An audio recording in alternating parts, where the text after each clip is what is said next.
Salut à tous, c'est Philippe et aujourd'hui on se retrouve pour un nouveau tutoriel pour regarder comment avoir des jeux rétro sur son iPhone, iPod, iPad sous iOS 9.3 et iOS 9.3.2. Pour cela il faudra se rendre sur Safari pour installer un profil qui est Mojo. On installe Directly from your iDevice, le lien est dans la description, vous cliquez sur le bouton bleu au milieu de la page et ceci va vous emmener sur une nouvelle page où il faudra cliquer sur Build Custom Profile. Là ça vous emmène dans les réglages et ici vous cliquez sur Installer.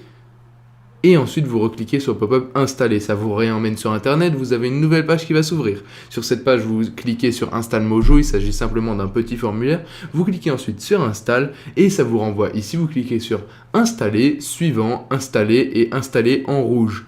Une fois le processus fait, l'application Mojo sera totalement installée, il n'y a pas de temps d'attente, vous cliquez dessus, donc là il faudra swiper vers la gauche, ensuite vous cliquez sur Get Started, on a un petit moment où ça va charger, du coup moi je vais cutter pour pas qu'on ait de problème avec ça. Ensuite une fois que vous êtes sur cette application qui n'est pas tellement longue à charger, vous cliquez dans Source qui est la deuxième colonne. Ici vous cliquez sur Official Mojo Repo, ça met un petit peu de temps à charger, c'est pourquoi je l'ai fait charger à l'avance. Une fois que vous cliquez dessus, vous êtes obligé de cliquer dessus, il ne faut pas aller dans Package, même si on trouve les mêmes applications.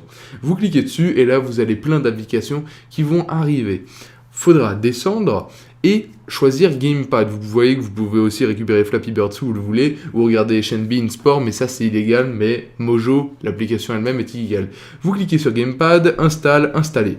Donc une fois que ça c'est fait, on a l'application qui va s'installer, mais je vous assure, elle met extrêmement beaucoup de temps à s'installer, donc ne commencez pas à taper partout, à l'enlever, la remettre, laissez-la, elle met bien un quart d'heure, une demi-heure à s'installer. Une fois que c'est fait, vous cliquez dessus, il y aura un message d'erreur développeur non approuvé, il faudra aller dans les réglages, ensuite dans Général. Il faudra ensuite aller dans Profil et périphériques en dessous de synchronisation Wi-Fi, iTunes et VPN et cliquer sur Fuzhou Jiadan Electronic Limited. Vous cliquez dessus, vous cliquez sur se fier en rouge. Une fois que ça c'est fait, vous pouvez aller sur l'application et vous allez, c'est comme ça qu'elle se présente. Donc on va aller ici, vous avez tous les simulateurs de jeu, vous pouvez jouer à ce que vous voulez. Le problème, je vous le dis tout de suite, c'est les deux derniers simulateurs les plus récents, c'est la Nintendo 64 et la PlayStation. Donc faites attention, si vous avez des iDevice qui sont trop vieux, vous ne pourrez pas les prendre. Vous pouvez choisir votre jeu également avec la loupe en haut. Et donc moi je vais prendre un jeu de Nintendo 64 parce que j'ai un iPad Air, donc c'est relativement récent, pas vraiment tellement, mais comme ça je peux choisir un jeu qui est intéressant pour vous le montrer. Là on clique sur le jeu que vous voulez, vous cliquez sur télécharger en haut. Le problème c'est que le jeu est chinois, donc il faut, pour trouver un jeu qui soit en anglais par exemple, avoir le titre en chinois et entre parenthèses écrit USA. Vous cliquez dessus, ensuite vous avez un temps de chargement qui commence et on se retrouve après ce temps de chargement. Donc le temps de chargement est terminé, on va pouvoir partir avec les flèches en haut à gauche jusqu'à arriver sur votre écran normal avec vos colonnes.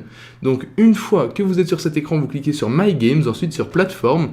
Une fois que vous êtes sur Plateforme, vous cliquez sur le simulateur de votre jeu que vous venez de télécharger et vous choisissez votre jeu. Donc moi, on va cliquer sur Start ensemble. Ils nous disent qu'il faut faire attention si vous avez un iDevice qui est trop vieux. Et là, on a le jeu Zelda qui commence, vous voyez, il y a l'animation, tout commence très bien. Et les boutons fonctionnent comme vous pouvez le voir, j'appuie sur Start, le jeu va commencer, le problème c'est que là il est en chinois, vous pouvez avoir des versions en japonais, il y en a beaucoup, c'était juste pour vous montrer un jeu connu comme Zelda. Donc moi, une fois que j'ai fait passer tout ça, c'est pas très important, vous pouvez sauvegarder votre jeu en cliquant sur le bouton en haut, au milieu, et en cliquant sur Load State. Save State, et donc là, ça se sauvegarde, vous pourrez après retrouver votre sauvegarde. Donc, si vous avez apprécié ce tutoriel, n'oubliez pas de partager la vidéo sur Facebook et Twitter, de laisser un petit pouce qui pointe vers le haut et de vous abonner pour qu'on puisse se retrouver dans la prochaine vidéo. C'était Philippe, ciao ciao!